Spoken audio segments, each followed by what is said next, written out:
Most important question, एक और example 36 miscellaneous में तो यार हर क्वेश्चन में जितना मोस्ट बोलो उतना ही कम है। एक कंसेप्ट देखते हैं क्या करें। A and B throw a die alternatively till one of them get a 6। एक एक करके ये लोग डाई फेंक रहे हैं, तब तक फेंक रहे हैं जब तक 6 ना आ जाए। जब 6 ना आ जाए तो मैं 6 आने को सक्सेस कंसीडर कर सकते हैं, ठीक है। अच्छा, एंड विंस द गेम, 6 आने पर ये लोग गेम को जीत रहे हैं।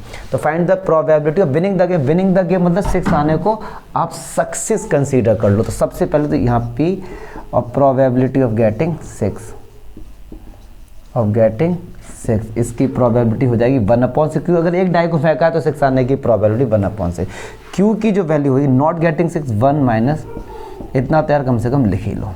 अच्छा, अल्टरनेटिवली फेंक रहे मतलब क्या हुआ कि हाँ स्टार्ट कहाँ से, इफ़ ए स्टार्ट फर ए ने फेंकना पहले स्टार्ट किया तो 1 ऐसे समझाने के लिए। ये 11th क्लास में भी थे मिसलेनियस के जो इनफाइनाइट टाइम तक जाते थे। सबसे पहले ए ने स्टार्ट किया, ठीक है, फिर बी ने, फिर ए ने, फिर बी ने, फिर ए ने, फिर बी ने, और ये सिलसिला चलता रहेगा। लेकिन यहाँ पे कंडीशन बनेगी, सुनो, हम चाहते हैं कि ए या बी इनके जीतने की प्रोबेबिलिटी। हो सकता है कि ए ने स्टार्ट किया हो और पहली बार में ही 6 आ गया हो। आप मना नहीं कर सकते कि सर पहली बार में 6 कैसे आ सकता है सर। तो यहाँ पे लिखो A wins in first throw.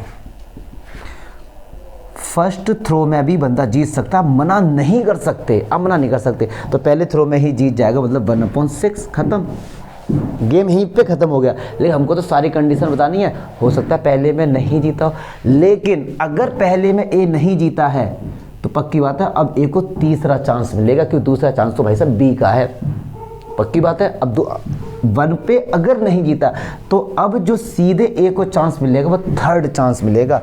तो ए विंस इन थर्ड चांस या थर्ड थ्रो, कुछ भी लिखते हो। अब एक बात सुनो, यहाँ से जो एक चीज़ समझनी है, अब तीसरा चांस मिला है, पक्की बात है पहली बार में जब तीसरा चांस मिला तो पहली बार में तो 6 नहीं आया होगा। जब पहली बार में 6 नहीं आया होगा तो पक्की बात तो हारा होगा और हारने की प्रोबेबिलिटी। और दूसरी बार में भी 6 नहीं आया होगा, ए का तो 6 नहीं आया होगा, बी से हमको अभी मतलब बी के तो बाद में फाइंड करेंगे। तो बी में भी भैया हम हार गए। अब तीसरे में आ गया 6 तो मतलब 1/6। समझो इसी चीज़ को बस आपको समझना। हो सकता है पहले बार में ही भैया वो जीत गया हो, मतलब 6 आ गया 1/6। अब बात करते तीसरे में कि दूसरा चांस मिलेगा नहीं, अल्टरनेटिवली थ्रो कर रहे हैं यार। तो तीसरे में ए ने जब फेंका होगा पक्की बात है 6 नहीं आया होगा, मतलब 5। अब बी पर हम गए। अब आप सोच रहे हो क्या पता सर बी का 6 आ गया। अरे यार बी पे हमें मतलब ही नहीं है, हमको ये पक्की बात है ए अगर 3 पे तो 2 में तो ए हारा ही होगा, खत्म। बी पे तो हमें जाने, बी चाहे जीते हारे उससे मतलब ही नहीं कोई। चलिए इधर आ जाओ। ऐसे ही फिर सीधे 5th चांस मिलेगा इसको इन 5th थ्रो। तो एक बात सुनो, 5th जब आएगा पहले में भैया हार गया होगा, दूसरे में हार गया होगा ए, तीसरे में हार गया होगा, चौथे में हार गया होगा और 5वें में जीत गया होगा। तो ये ही सीक्वेंस चलता रहेगा अप टू सो ऑन, क्योंकि हमको टोटल बताना भैया पहले में भी जीत सकता है, तीसरे में भी जीत सकता है, 5वें में क्या पता जीते ही ना भाई, सब फेंकता ही रहे, ठीक है। तो अब इसकी टोटल प्रोबेबिलिटी हमको क्या इनका सम फाइंड करना है। तो ए विन तो 1/6 प्लस 5/6 का होल स्क्वायर 1/6 प्लस 5/6 की पावर 4 1/6। मुझे नहीं लगता इसमें कोई डाउट हो रहा होगा अप टू सो ऑन। यार एक बात ना सुनो, ये इनफाइनाइट टाइम तक जा रहा है, क्या ये जीपी नहीं है?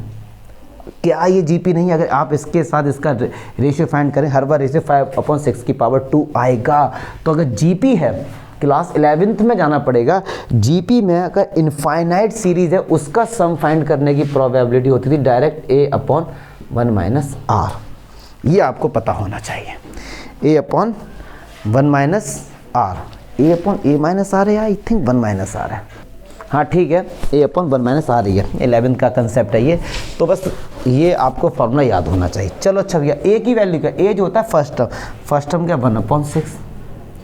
अच्छा r क्या होता है, r होता है इनका अगर आप डिवाइड करोगे, अगर आप इसका इसके साथ डिवाइड करोगे 1/6 कैंसिल आउट हो जाएगा, 5/6 की पावर 2 आएगा, मतलब 25/36 आएगा। अब यार इसे आप सॉल्व कर लीजिए। 1/6 11 तो ये हमारे पास ये ऊपर जाएगा तो 6/11। ए के जीतने की जो प्रोबेबिलिटी है वो 6/11 है। अब यार हमसे बी की भी तो पूछी गई है, सबके एक एक करके बताओ। तो प्रोबेबिलिटी बी विंस, तो यार एक बात ना, 1 से ए के जीतने की माइनस कर दो, 6/11, 11 बन जाए 11 और ये 5/11। देखो जो आपको इसमें था ये फॉर्मूला आपको याद होना चाहिए। हाँ तो मुझे भी कंफ्यूज, मुझे लगा कि ए तो नहीं यहाँ पे, क्योंकि मैंने सीरियसली बताऊँ जितने भी प्रूफ आपको सारे बताए, फार्मूले मुझे भी याद नहीं, और ना मैं इस पे ज़्यादा आर्गुमेंट करूँगा कि टीचर हो तो फार्मूले याद, ऐसा कुछ नहीं है। मुझे इनके प्रूफ पता है, आपको, हाँ आपको याद होने चाहिए, आपको ये सारी चीज़ याद होनी चाहिए, क्योंकि आपको कहाँ प्रूफ करना है यार उसने। ठीक है, तो चलिए इंपॉर्टेंट क्वेश्चन था, नेक्स्ट देखते हैं।